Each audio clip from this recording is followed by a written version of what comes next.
بسم اللہ الرحمن الرحیم۔ کتاب الحج۔ حج لغت میں حج کا معنی ہوتا ہے القصد الی معظم، کسی معظم عزت والی چیز، تعظیم والی چیز کی طرف ارادہ کرنا۔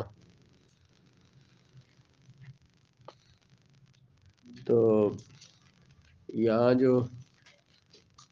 حج کا معنی کہ کعبہ مقدسہ کا مقام مخصوص کا ارادہ کرنا، وہ میں نے سور لکھا ہوا ہے زیارت مکان مخصوص بفعل مخصوص، مکان مخصوص کی فعل مخصوص کے ساتھ زیارت کرنا، مخصوص جگہ کی مخصوص فعل کے ساتھ زیارت کرنا حج کہلاتا ہے۔ عمل کے اس کی فرضیت جو ہے وہ کتاب سے، سنت سے، اجماع امت سے ثابت ہے۔ قرآن مجید سے اللہ تعالیٰ کا ارشاد وَلِلَّهِ عَلَى النَّاسِ حِجُّ الْبَيْتِ مَنِ اسْتَطَاعَ إِلَيْهِ سَبِيلًا،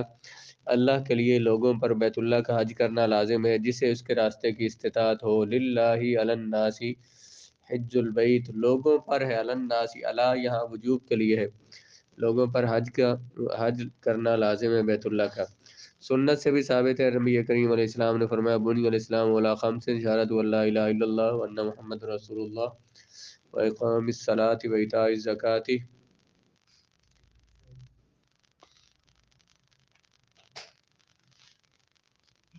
وصوم رمضان وحج البیت۔ اس معنی میں استعمال ہوا ہے، مختلف معنی میں مختلف الفاظ کے ساتھ ہی حدیث ہے۔ ایسے حضور علیہ السلام نے فرمایا من مات ولم یحج فلا علیہ ان یموت یہودیا او نصرانیا، جو بندہ فوت ہوا اس حال میں کہ اس نے حج نہیں کیا تو اس پر کچھ نہیں ہے، ولا علیہ، اس پر کچھ نہیں ہے کہ وہ مرے یہودی ہو کر یا نصرانی ہو کر، مطلب ہے کہ وہ بہت برا کام کیا اس نے، اور اس پر امت کا اجماع بھی ہے۔ الحج واجب على الحرار المسلمين البالغين العقلاء الاصحاء اذا قدروا على الزاد والراحلة فاضلا عن المسكن وما لا بد منه عن نفقة عياله الى حين يوده وكان الطريق آمنا۔ حج آزاد، عاقل، بالغ، صحت مند مسلمانوں پر واجب ہے جب وہ زاد راہ، راستے میں آنے جانے کا جو خرچہ ہے اور سواری کا خرچہ، زاد راہ مطلب راستے میں کھانے وغیرہ کا خرچہ اور سواری کا خرچہ ان کے پاس موجود ہو جو ان کی رہائش سے زائد ہو، وما لا بد منہ، اور جتنی چیزیں ان کے لیے ضروری ہیں ان سب کا خرچہ ان کے پاس ہو، اور یعنی ان سے رہائش سے بھی زائد ہو، وما لا بد منہ، جو چیزیں ان کے لیے ضروری ہیں ان سے زائد خرچہ، وان نفقۃ عیالہ الی حین یعودہ، اور اپنے واپس لوٹنے تک جو ان کے گھر والوں کا خرچہ ہے اس سے بھی زائد ہو، یعنی ایک مہینہ انہوں نے وہاں پہ رہنا ہے تو ایک مہینہ گھر والوں کا خرچہ، اور پھر جو اپنی جو گھر کی جو رہائش ہے، گھر والوں کے کھانے پینے کا، گھر کی رہائش کا خرچہ یہ اس کے پاس موجود ہو، یہ جو یعنی اس کی جو حاجات اصلیہ ہیں ان سے زائد پیسے اتنے اس کے پاس ہوں کہ آنے جانے کا خرچہ اور وہاں پہ کھانا پینا اور جتنی چیزیں ہیں، جتنی وہاں پہ ضروریات ہے اس کی حج کے لیے، آنے جانے کا خرچہ بھی، کرایہ بھی، اور سواری کا کرایہ جیسے آ گیا، اور زاد راہ بھی ہے، یہ اپنی حاجات اصلیہ سے زائد اتنے پیسے ہوں کہ جن سے یہ سارے کام کر سکتا ہے، آنے جانے کا خرچہ بھی اور وہاں پہ کھانے پینے کا خرچہ بھی اس کے پاس آ جائے، تو ایسے بندے پر حج واجب ہو جاتا ہے۔ مسلمان عاقل، بالغ اور صحت مند جب اسے اپنے گھر والوں کے خرچے، اپنی ذاتی رہائش اور جو اس کے لیے جو اس کی حاجات اصلیہ ہیں ان سے زائد اس کے پاس اتنے پیسے موجود ہوں کہ وہ حج کے لیے آنے جانے اور وہاں رہنے کا خرچہ ہو جائے، تو خرچہ اس کے پاس ہو جائے، اتنے پیسے اس کے پاس ہوں تو اس پر حج واجب ہو جائے گا۔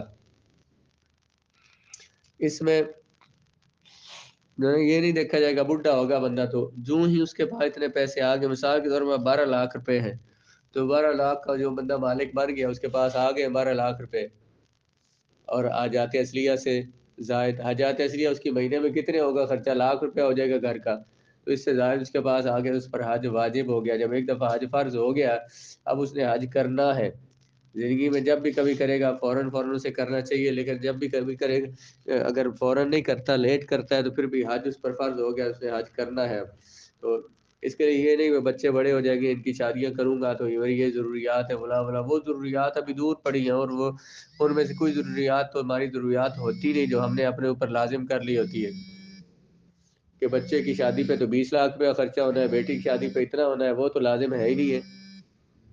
اتنے خرچے کرنا، تو جو حاجات اصلیہ ہیں ان سے زائد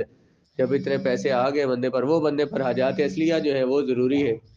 گھر والوں کا خرچہ، ماں باپ کا، بچوں کا خرچہ، اور پھر ان کی وہ جتنا بھی ہوتا ہے، تو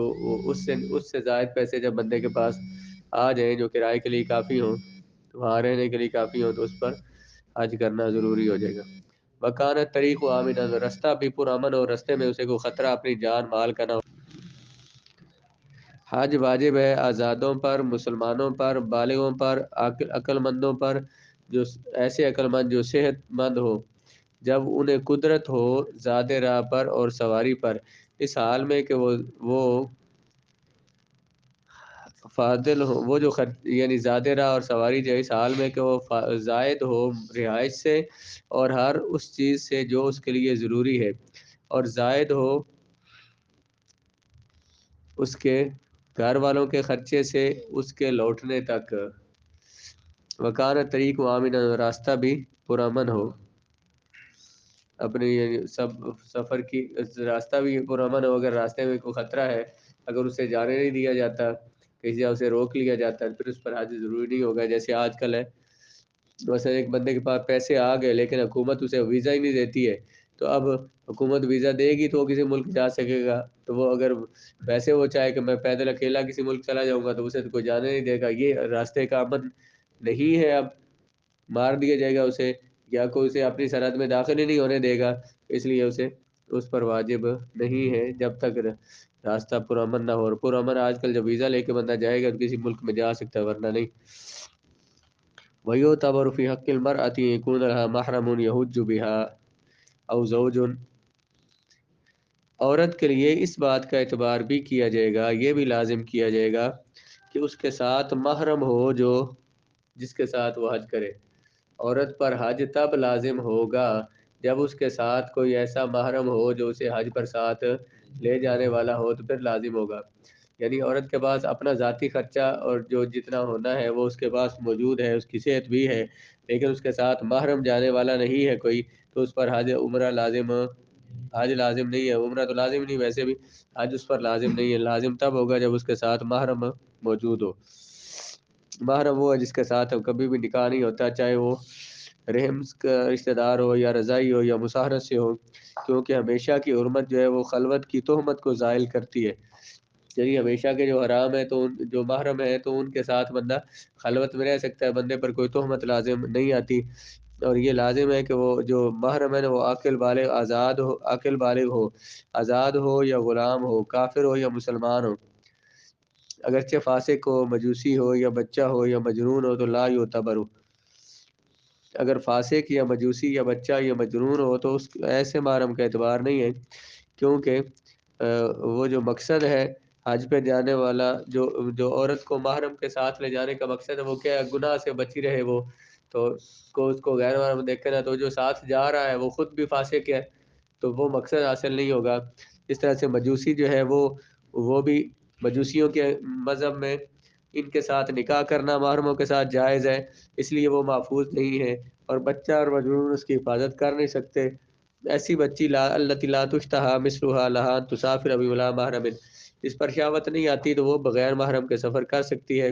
کیونکہ اسے امن حاصل ہے، اور اگر حد شہوت کو پہنچ گئی ہو تو وہ بالغ عورت کی طرح ہے، تو وہ غیر محرم کے ساتھ نہیں جا سکتی ہے۔ ویو تب، اور اعتبار کیا جائے گا، یعنی لازم کیا جائے گا عورت کے حق میں کہ ہو اس کے لیے محرم، ایسا محرم جو حج کرے اس کے ساتھ یا اس کا زوج ہو۔ ولا يجوز لها أن يحج بغيرهما إذا كان بينهما وبين مكة مسيرة 3 أيام فصاعدا، عورت کے لیے ان دو کے علاوہ یعنی زوج اور محرم کے علاوہ کسی اور کے ساتھ سفر کرنا جائز نہیں ہے، یا اکیلے سفر کرنا جائز نہیں جب اس کے گھر اور مکہ کے درمیان 3 دن یا اس سے زیادہ کی مسافت ہو، تو اب وہ بغیر محرم کے سفر نہیں کر سکتی۔ اگر اس سے کم مسافت پہ ہو تو پھر وہ اکیلے سفر کر سکتی ہے، یعنی حج کے لیے یا عمرے کے لیے جا سکتی ہے، جو مکہ شہر میں رہتی ہے یا جن کے لیے شہری سفر سے کم مسافت پر جو رہتی ہے وہ جا سکتی ہے۔ نہیں ہے جائز عورت کے لیے کہ وہ حج کرے ان دونوں کے علاوہ۔